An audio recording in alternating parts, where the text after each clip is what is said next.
Hello everyone, welcome again to our channel.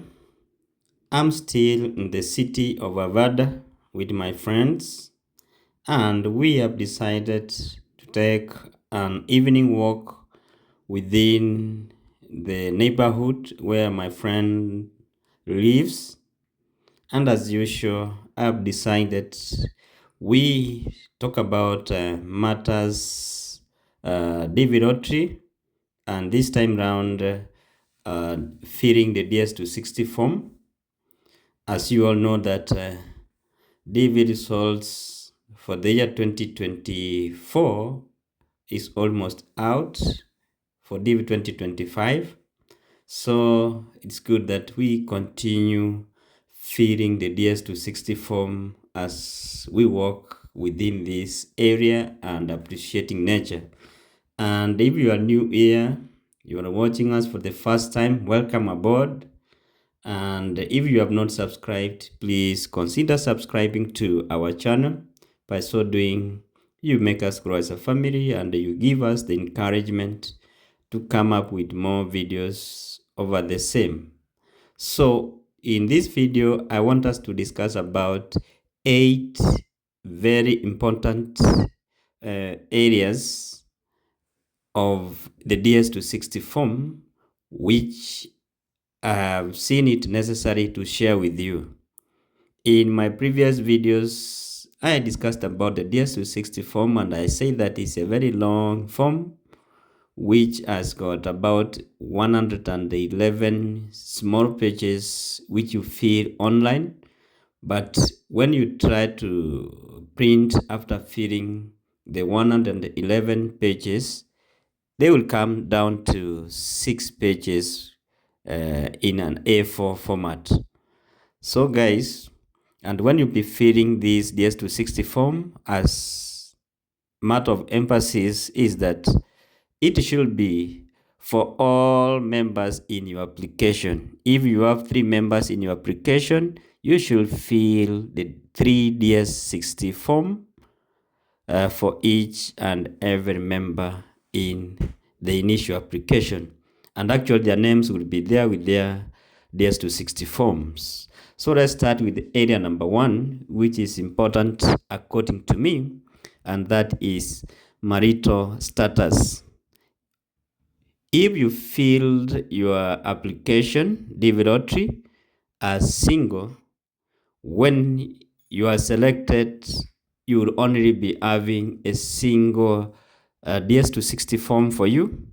So when you fill this area, you maintain the status as you applied. If you applied single, when you'll be checking your marital status, make sure that you check single. If you applied as married, maintain the same as married when you'll be checking in or filling your DS260 form. So in this case, you make sure that you maintain whatever that you are given during the time of divinatory application. Do not change your mind on the way, and this will cost you. Number 2 is area number 2 is travel document. You will be asked to fill in your travel documents, the documents that you would use for your travel to the United States. In this case, you pick the passport. If you select this passport, it will prompt you to enter your passport number. And when you enter your passport number, please be very keen and enter the right information as it is captured in your passport. Still on the passport, you will be told to provide the date the passport was issued and the date of expiry of your passport as it is indicated in that passport. Here you provide the day, the month, and the year it was produced or issued, and the month, the day and month plus year when it will expire. Still on the same, if you don't have a passport, there will be an option where you select other travel documents. And in this case, you can select or pick birth certificate and enter birth certificate entry number where they ask you the passport number. And in this case, when you get your passport, you will be forced to unlock your DS260 form and enter passport information. This is a challenge, I know, which is facing many people out there. You get that the principal applicant is the only one with the passport. The spouse and the kids have no passport by the time they are filling the DS260 form. And you get that this family may be having a very low case number. Therefore, it means that they would have to fill the DS or DS260 forms for all of them and submit, but later on unlock all of the 3 or 4 DS260 forms and enter passport number if they didn't have the passport number when you were filling the DS260 form.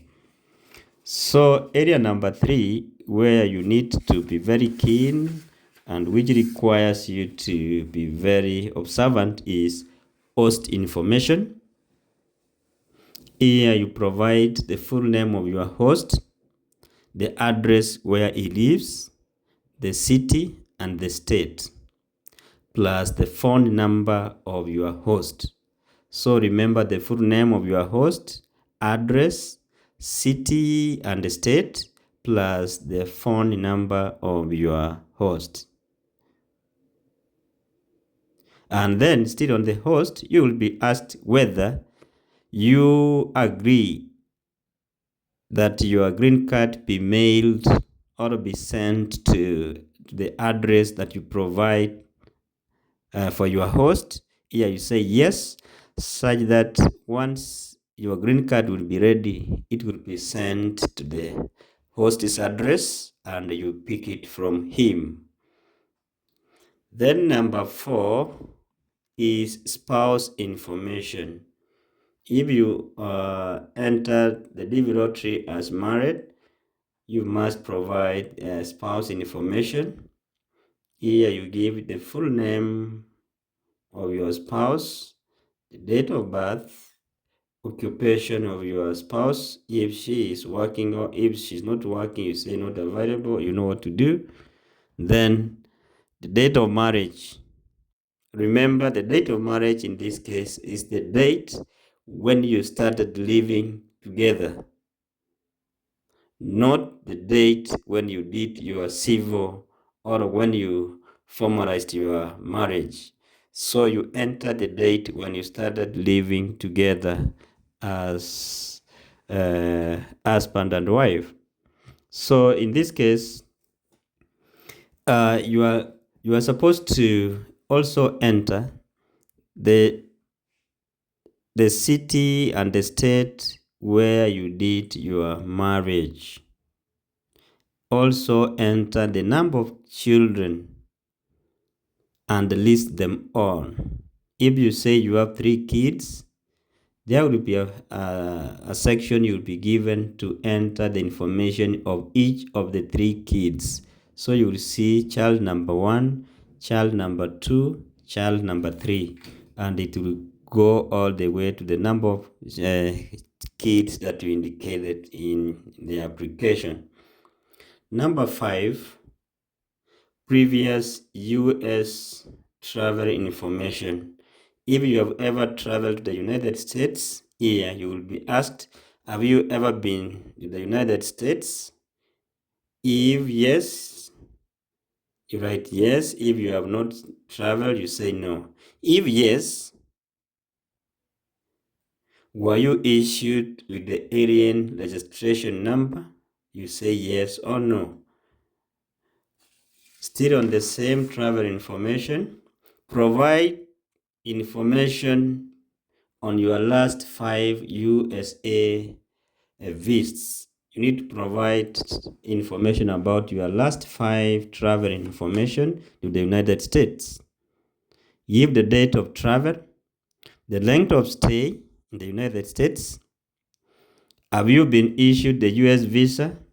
If you say yes, you provide the date the visa was issued, the visa classification, and the visa number. So here you need to be very keen because they have the information in their system. The other one is, have you ever lost a US visa, or your US visa, has it been stolen before? Either yes or no. Have any of your US visa been cancelled? Yeah, you say yes or no. And if you say yes, they will ask you what was the reason. Then number 6 is about security and background information on your DS260 form. So here, they will always ask you that, do you have documentation to establish that you have received vaccination in accordance with the US immigration law? Here you say yes. Even if by the time of filling your DS260 form, you could have not been received these vaccinations. You just indicate yes, because by the time you go for your visa interview, you could have received all those vaccines, because after receiving your second notification, the next thing to do is to book for your medical examination, where you are given all those vaccinations. So indicate yes in this section, please, when you be filling your DS260 form. And all other information on the background information and the like, just say no, no, no up to the end, unless you have a contrary opinion or contrary information to what they are asking. Then number 7 is about the social security information, social security number information. This area is very important because every migrant needs to have a social security number for him or her to be allowed to work in the United States.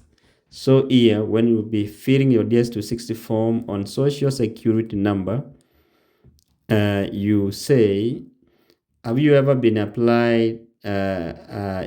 applied for a US social security number?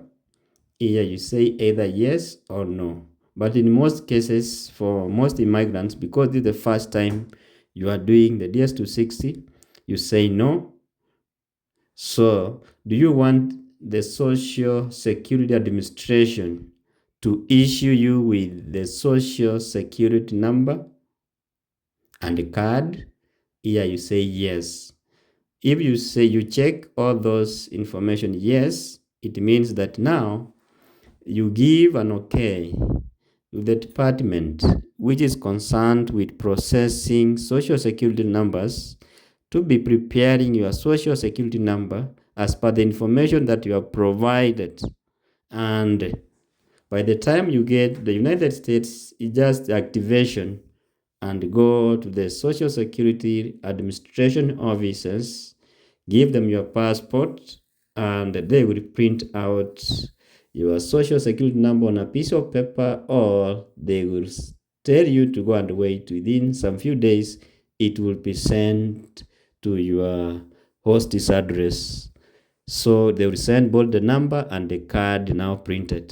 So that's why it is very important that you accept and give an okay for the Social Security Administration to start processing your social number, and by the time you get that it's ready. Then over the same, do you authorize disclosure of your information? That's another question on social security number information. So here they are requesting, or they are asking you whether you will allow the Social Security Administration to share your information as it appears on your DS260 form to other United States security agents like the Homeland Security and all other government agencies. So here you also say yes, you need to allow them access your information both within the state government and the national government in the United States. Then the other thing is about preparer of the application. Preparer of the application, it is the person now who is preparing this information on the DS260 form. This one here normally gives people problems or confusion. They don't understand who is the preparer of this information. The preparer of the information is the principal applicant who is filling this information for him or herself and all other derivatives in his application. So the preparer of this information is the principal applicant. So they will always ask a question on the DS260 form that, did anyone assist you fill out this application?